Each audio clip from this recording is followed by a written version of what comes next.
ko nta n'umurwayi uje kwivuza ibigendanye n'umubiri ushobora kongera imbere ngo mukorere ntazi ko afite mituweli kuko sinshobora kujya kuvura umuntu ntabanje kumenya ngo ese ubu burwayi ku bitaro babunaniwe kuko uburwayi ku bitaro bananiwe nibwo twe batuzanira natwe umuntu tugezeho tubona uburwayi atari ubwacu turamubwira ajya ku bitaro nibyo abantu tubabwire ko umuvuzi gakondo wanyawe akorana na Minisiteri y'Ubuzima agakorana n'inzego kuva ku rwego rw'isibo kugera ku rwego rw'igihugu.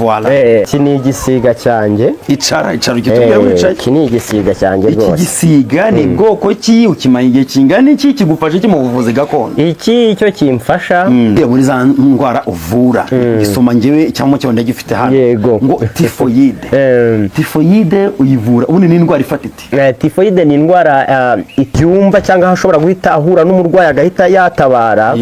Nanjye aka kantu ubona ntabwo gasanzwe uko uri kukareba. Ubona ari ihembe ririho n'akanyundo rirakubita iri ngiri rirakubita haba amahembe abiri iry'abarozi iry'abapfumu hakaza n'iry'aba Pastor Manase aho muherereye hose mubwira ngo mahoro n'imigisha bitangwa n'Imana ibane namwe none n'iteka ryose. Rero nkuko mubibona kuri kamera zacu kuva i Kigali mpaka i Musanze nagenzwaga n'ikintu kimwe cyangwa se amatsiko amwe ngomba gushira ariko namwe tukayashira turi kumwe. Mba ngeze i Musanze mu mujyi ndatambika muri ayo makaritsiye ntarinzi neza nshaka uyu mugabo mureba kuri kamera zanyu ndagira ngo mutayemo twibwira mumaduhaye ikaze mu rugo rwanyu ariko natwe tubaye ikaze kuri chano yacu. Mwaramutse neza namahoro mukomere cyane. Nanjye banyita Dr. Gashika nkaba ndi umuvuzi gakondo. Nkunda kuganira nkakunda kugira amatsiko ariko nkaba nshaka kubaza ngo menye kinkuyi wacu nje kureba umuvuzi gakondo bavuga mu majyaruguru hani Musanze mu mizi y'ibirunga indorwa avuga ngo indorwa iyo mvuze imizi y'ibirunga na ahantu hose hera bitewe n'ibirunga yego rwose ubutaka bw'Musanze burihariye ku ifumbire karemano kubera birunga ibirunga biba bimanura amazi avayo azanye ifumbire y'ishyamba rya hariya. Tubivugane neza bari kutureba bakurikira ibiganiro byacu harimo abanyarwanda bari mu Rwanda hakaba n'abanyarwanda bari hanze twita aba diaspora. Iyo tubabwiye tuti twavuye i Kigali mpaka mu Kashorongi tugera Rurindo tuzagakenke turaza turenga za Kivuga twambuka Mukungwa tuje mu mujyi hano hari umuntu ugira cyo rwose akashushanya nta kibazo agatashanya akavuga ati aho ndahazi ni iwacu. Rero muvandimwe Gashika Mujunji ngusanze mu kazi urihangana umwanya muto tuganira ikiganiro tazo gutinda atari uko wirenganyije ko wari ufite abarwayi uri kwitaho. Kenso iyo Musanze hari abarembye cyane niho twari mu mwanya ariko kuko dukunda baza ntitwamenya icyari kiri kubagenza niyo mpamvu twabahaye karibu kuko nta ndembe twari dufite rwose. Abandi bavuze nkamwe bihisha hari abumva umuntu ahageze atamuzi bakihisha ntibemere ko n'abavuzi wowe kuki utewe ishema n'umwuga ukora? Ntewe ishema n'umwuga nkora ntewe ishema n'akazi nkora kuko ibyo nkora biciye mu muco utomoye. Tugize amahirwe leta y'u Rwanda yemeye ubuvuzi gakondo kuko basanze ari ubw'ibanze kandi ari ubw'umumaro. Impamvu ntihisha cyangwa ngo mbone ese abantu b'umuco ndirukanse mfite ibyangombwa kuva ku rwego rw'isibo kugera ku rwego rw'igihugu nkuko muzi inzego zacu z'u Rwanda zubatse. Nkuko bivuze hano hari icyangombwa gifate cyerekana gutya imbere ya kamera gutyo hari icyangombwa wahawe n'inzego icyo iki ni cyo kuva ku rwego rw'isibo kugera ku rwego rw'igihugu hakaba cyemera ko ndi umuvuzi gakondo uzwi haranditse ngo Rwanda Network ihuriro ry'abavuzi gakondo mu Rwanda Repubulika y'u Rwanda intara y'Amajyaruguru akarere ka Musanze. Icyemezo cy'ibanze cy'umuvuzi gakondo wemerewe gukora uyu mwuga agomba kuba azwi n'inzego z'ibanze zaranamusinyiye sibyo? Reka ne kugisoma cyose nta kibazo. Nzego zose ziba zasinyeho kashe y'umudugudu hakabaho iy'akagari hakabaho iy'umurenge zose baba bazishize. Noneho hepfo kashe mbonye na sinya umuyobozi mukuru w'abavuzi gakondo mu Rwanda Madame Nyirahabineza Gertrude. Niyo ngiyo icyo cyemezo kindi cyo kiranditse ngo icyemezo cy'umuvuzi gakondo mu bo mu Rwanda Minisante rikashe ya Minisante y'igihugu kuko twemewe na leta.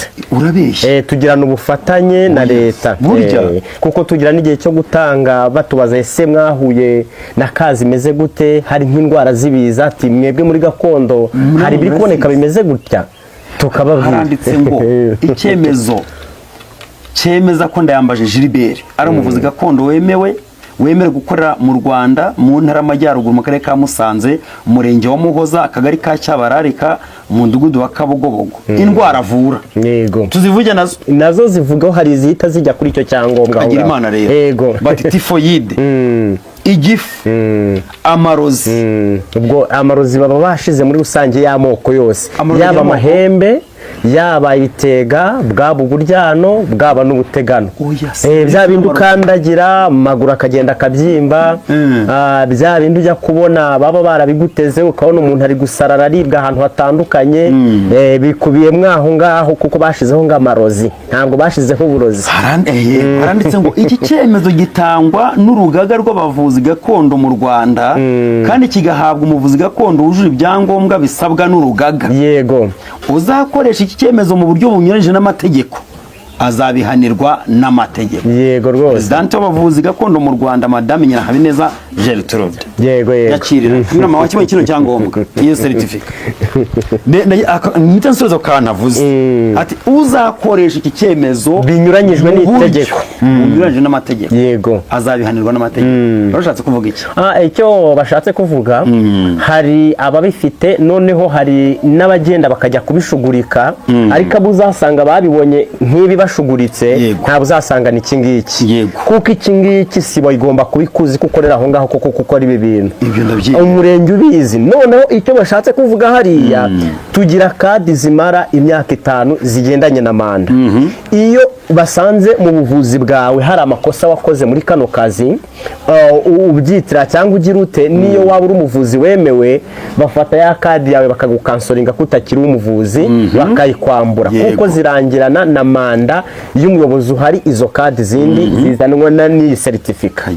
Iyo basanze rero warabikoze binyuranyije ujya kumva nk'abo bafunze batuburiye abantu ukumva nk'uwifashe gutya ngakora ibi n'ibi agendeye ku nyungu ze atitaye ku cyo itegeko ridusaba muri Minisante no mu rugaga rw'aba bavuzi yakora ayo mafuti rero icyangombwa aracyamburwa kuko aba yakoze ibitemewe n'umurongo tugenderaho. Cyuvuze ndagishimye yego kuko ushobora gukoresha icyo cyemezo yahawe akagikoresha mu butubuzi cyangwa se kwiba abantu cyane rwose. Okay rero twigiye muri za ndwara uvura gisoma ngewe cyangwa cyo ndagifite hano ngo tifoyide. Tifoyide uyivura ubundi ni indwara ifatite. Tifoyide ni indwara iterwa kandi igafatirwa mu gice cy'amaraso ku buryo amaraso agira umwanda akagira n'ubunanirwe kubera wa mwanda wabonetsemo bitewe n'ibyo wariye ariko byanduza amaraso. Yego iyo rero ivurwa ite? Hari imiti kimeza, imiti yacu gakondo y'ibyatsi tugenda tugaca tukaza twamara kuyizana tukayitunganya noneho tukamenya ngo ese umuntu tugiye kuha afite ibiro bingahe, afite imbaraga zingana gute z'umubiri kugira ngo tumenye igipimo cy'umuti dushobora kumuha. Yego wenda nturavugira umuti hano kuko wenda wawisha umuti cyangwa abantu bakawukoresha ntibakuyoboke kandi ubikora nk'akazi. Hanyuma tuye ku ndwara ya kabiri igifu. Ni indwara izengereje abantu. Igifu yaba urya neza yaba umukire n'umukene barwara igifu. Yego rwose. Ubundi utekereje mu gifu wo nka muganga gashi ka mujunji igifu mbagiterwa n'iki? Igifu gishobora guterwa n'ibintu bitandukanye. Icya mbere gishobora gutera igifu ni imirire itaririwe ku gihe. Igifu uko wakimenyereje rimwe na rimwe iyo ugihinduriye kigira ubunanirwe. Ikintu cya kabiri gishobora gutera igifu hari bitewe na ya mirire igifu cyawe kikagira aside y'ururenda nyinshi bitagendeye ngo urya neza cyangwa urya nabi, ahubwo iriya acide izamo kuko imiterere y'imibiri yacu nayo ntabwo ihura. Hari ushobora kurya ngo yariye bya biryo byiza, ibyo twita ibiryo byiza ngo ni bya biryo basitse bakaranze bagize neza, ariko twebwe muri gakondo ntabwo biri ari byo tubara nk'ibiryo byiza. Kimwe nk'uko ibyo biryo wabirya ukarwara igifu, warya n'ibiryo bisanzwe aho ngaho ukarwara igifu, bitewe rero n'urwungano rw'igifu uko rugenda iyo atari amaside abiteye ya mikorere y'igifu cyawe kikarwara mu bwishakire bitagize icyo bivuyeho. Ibyo byose cyangwa ubwo buryo bwose uko ari bubiri turabuvura kandi tukabutangira n'umuti. Nimba ari ikibazo cya acide tuguha imiti ikuramo iri acide, igifu cyawe kigasubirana ubuziranenge. Tubwira dukurikiye bafite ikibazo cy'igifu mbere na mbere bihutire kukugeraho, babanguke rwose turebe nimba ari acide y'urwungano, iyo ngiyo tuyikuramo igifu cyawe kigasubira ku murongo. Nimba cyarageze kuri rwa rugero rwo gucikagurika, turiya twoya tubamo tuyungurura tukabasha gusya, twaravuyeho tuguha umuti tukongera tukamera. Nimba hari uwo kiba cyarabaye umurengera ageze ku rwego rwo kugiramo utubyimba mu gifu, ari we wa wundi nko kuza akajya azamura indurwe, uwo nawe ikirungurira ni indurwe, uwo nawe tumuha umuti buriya busebe bugashiramo akongera agasubira ku murongo. Murakoze cyane. Yego. Hanyuma tujye ku marozi. Amarozi bavuze muri rusange amarozi. Amarozi ubusanzwe wavuze ko abamarozi amoko atatu. Ayaherera hari uburyano ubwo kera twitaga ubwo ku ruho, hakaza ubwa kabiri urwo twita ibitegano, hakaza uburyo bwa gatatu ubwo twita amahembe. Yego. None tugende etape kuri etape. Yego. Uburyano nubwo bw'ubutegano bwa gatatu bukaba amahembe.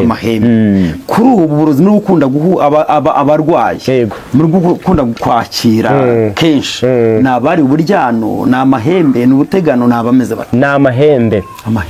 Kuko amahembe nawe uryambaye. Ndaryambaye. Urakoze cyane, umbajije ikibazo cyiza. Ubundi uko ubona dogiteri yambara iriya refishe consultation, yumva cyangwa ashobora guhita ahura n'umurwayi agahita yatabara, nanjye aka kantu ubona ntabwo gasanzwe uko uri kukareba. Ubona ari ihembe ririho n'akanyundo, rirakubita iri ngiri, rirakubita. Haba amahembe abiri, iry'abarozi, iry'abapfumu, hakaza n'iry'abaganga. Ubwo ni n'abiri kuko umupfumu n'umurozi bahuriye ku ihembe bakoresha. Noneho hakaza ihembe rya kabiri ry'abavuzi. Buriya hatazagira umuntu ukubwira ngo agiye kuvura umuntu urwaye amahembe ngo akubwire nta hembe agira. Ndarifite ry'abavuzi ritabara rijya gusenya amahembe y'abarozi n'abapfumu. Niyo mpamvu y'iryo hembe. Niyo mpamvu y'iri hembe, kuko ubu ngubu umuntu ufite amahembe ntashobora kunyegera, ntashobora kugira ufite ihembe ry'abarozi n'iry'abapfumu. None iryo hembe wambaye, yego, ubwo bushobozi byabukuye. Iri hembe ubushobozi byambaye, hari icyo twitaga gucisha cyangwa kugemurirwa, ariko ngewe iri ngiri sinaricishije, rirakomoka mu gisekuru. Sogokuru yamenyesheje kuvura, ariko nk'uko nakubwiye ngo twegereye agace k'indorwa, ampuza na sogokuruza wacu wari utuye ku karwa ka Basebya ba Nyirantwari hariya hakurya ku Rugezi. Ahavuye ajya aho bita mu Bukonjo muri Uganda, arangije yongera kwisura bari wampamagaye ati mwana wanjye namenye ko wakurikiranye gakondo, ngwino ngira ikintu nkihera cyaba kigufasha mu bihe nk'ibi bidasanzwe. Ati abantu barababaye, hari abari kuza hano baje kudushaka, ariko noneho hari icyo ngufitiye.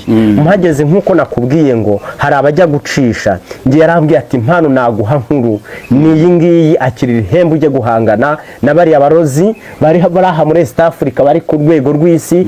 Uko boherereza abantu uburozi bukabageraho batabakozeho, nawe jya ubuhagarika atari ngombwa ngo uhure n'abo bantu. Iyo turarengaho umuntu bajya kumuroga ugahagarika uburozi butaramugeraho. Yego nidusubire inyuma ubwo umbaje ikibazo kirimo akandi kantu gatoya nk'uko uburozi bubaho nk'uko amasengesho abaho nk'uko iyi myuka mibi ibaho buriya ikintu boherereje umuntu kikiri mu mwuka kitaragera mu mubiri ngo gifate ku mubiri buriya hari umuntu ushobora kuza nkamusengera sanze arwaye imyuka mibi yo bamwoherereza agakira ntamuhaye umuti. hari umuntu uza ugasanga ibyo bamukozeho byageze mu mubiri we, uwo muntu biba bigombaga nk'umuti. Noneho hari wa wundi babyoherereza mpita nkoresha ihembe ryanjye nkabihagarika kuko biri kugendera mu mwuka, biri gukorera mu mwuka, ni amahembe y'amatumano ari kuza nkayahagarika ntagize ute nta n'ikindi kintu cyabaye kindi. Hanyuma ubwirwa n'iki? Nk'ubu ngewe nkunze u Rwanda hari umuntu ugize gutya yohereje ihembe wabimenye ngombye kuguhamagara bikuzamo bigende bite? Tugira uburyo bita Prefiance, ni uburyo bw'ubuvuzi bukorera mu buryo bw'imbaraga.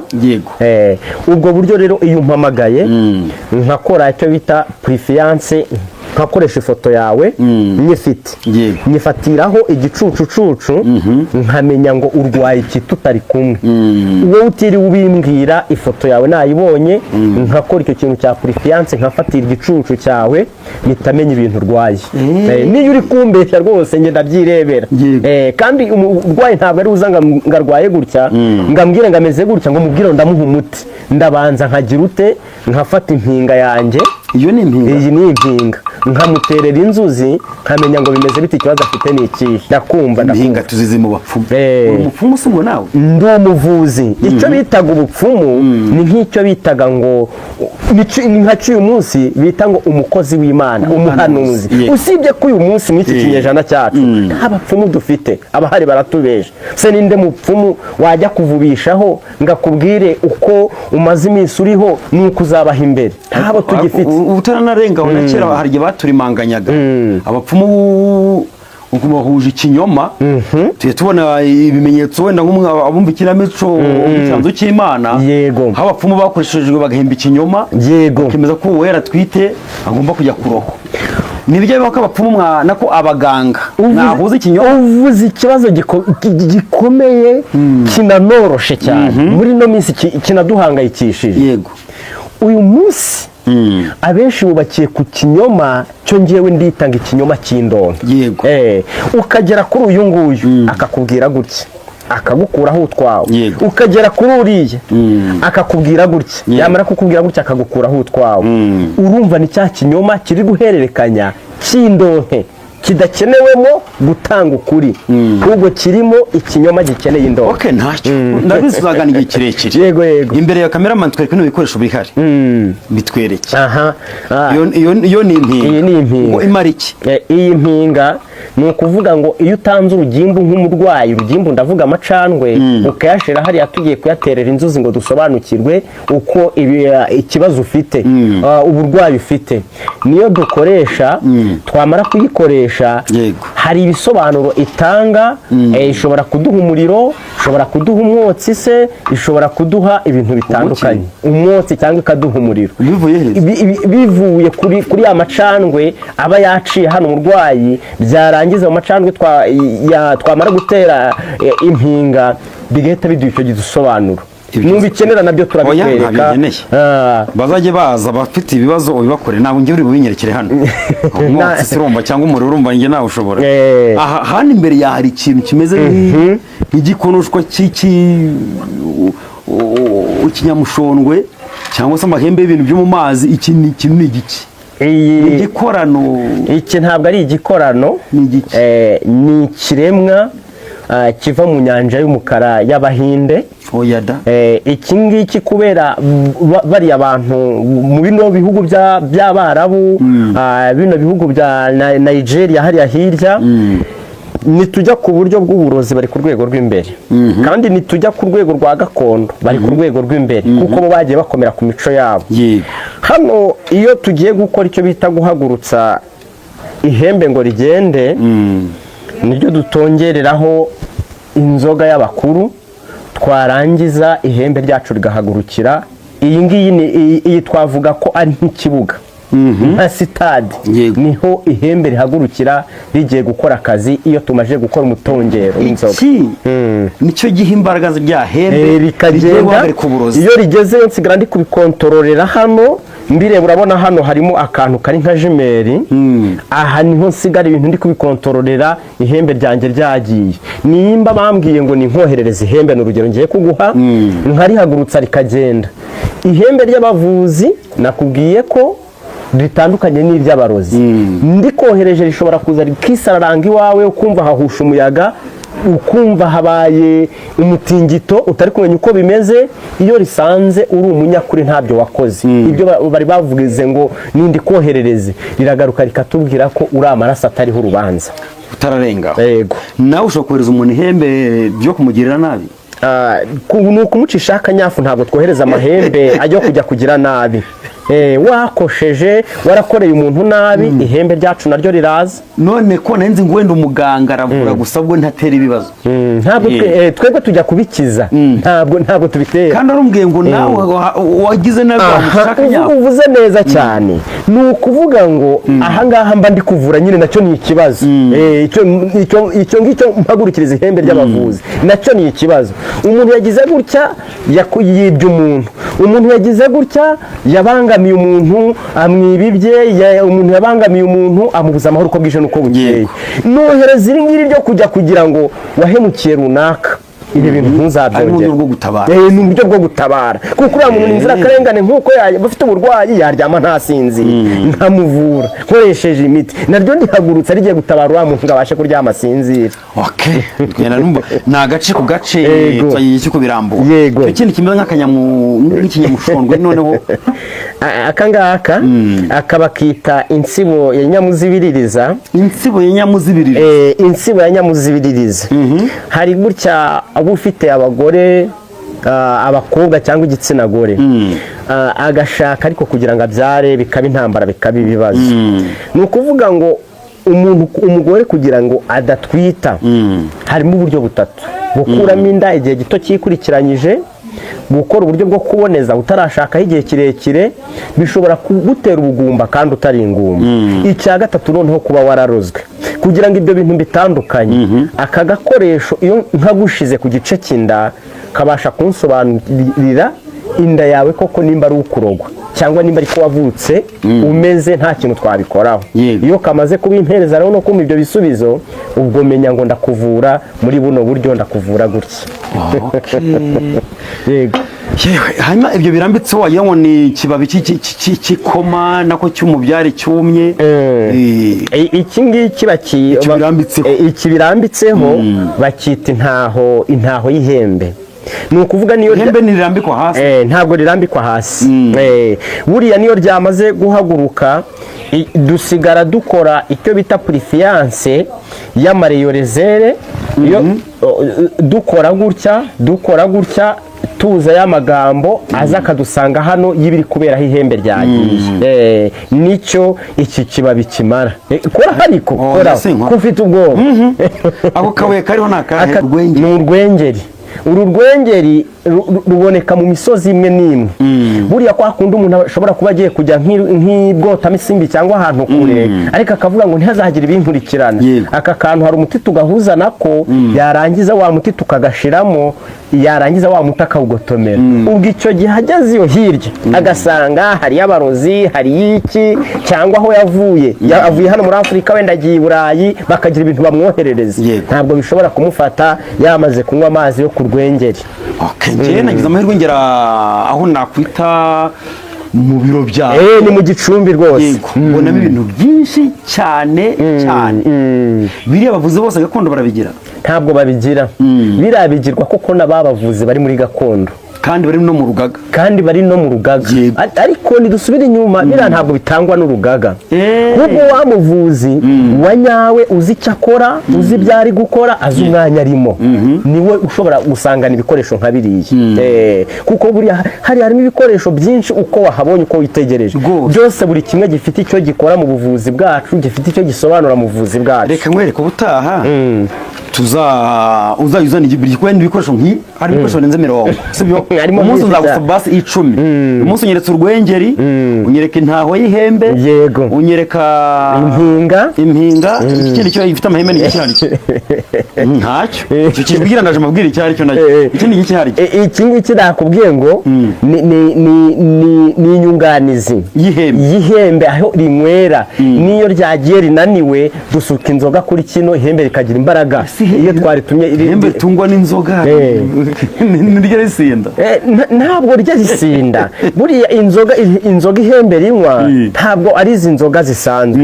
kuko niyo tugiye gutegura iyo nzoga duteguramo ubuki bw'ubuhura nibwo ribasha ubu turi kubukuraho bita ndiza nimba uhazi muri Gitarama hariya ahantu hakunda kwarika izo nzuki ni utuki dutoya nitwo tugira ubwo buki hanyuma tuye kuva kuri iryo hembe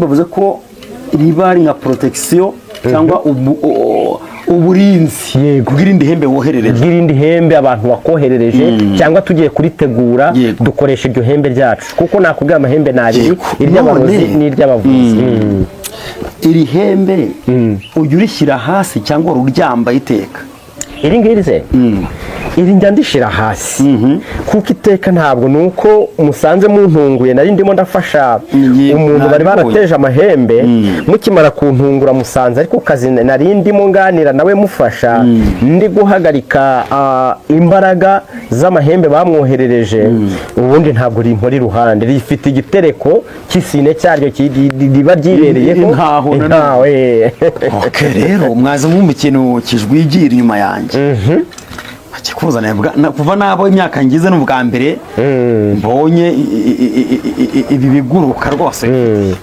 barambwira ibyabyo nabyo icyo ni igisiga iki ni igisiga cyanjye icara ugitubwira wicaye iki ni igisiga cyanjye rwose iki gisiga ni bwoko ki ukimara igihe kingana iki kigufasha iki mu buvuzi gakondo iki icyo kimfasha nk'uko imbaraga zo bita ibitama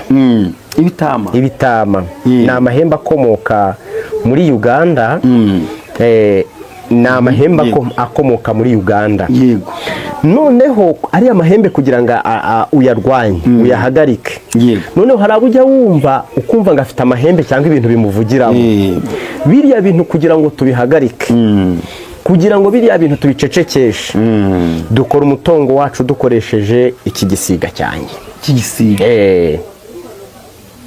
uzakitubwira ubutabiretse maze ibibazo igisiga kibe tukigize ubwiru gatoya tukigira ubwiru kubaza ngo ukimara igihe kingana iki gisiga kuko ari nyamuhinda w'impindiro w'indanu w'intumitsi ya kabiri iki ngiki sogokuru wanjye aho akinyoherereje hari gushira imyaka 3 n'igice kiba hano yego ese ni igisaki ni igisigakazi ni iki ugiye kuvuga aho ngaho harimo ubwiru wasanga atari ikigore atari n'ikigabo nk'uko nugaruka wenda wansabye ko tuganira nzakwereka byinshi mfite ihene yavutse ari ingabo ariko itagira ubugabo ifite aho inyarira itahafite ari ingabo ifite aho inyarira nta kigabo yego ariko ntifite umugabo inyuma yaravutse gutyo nayo urayifite nayo ndayifite ariko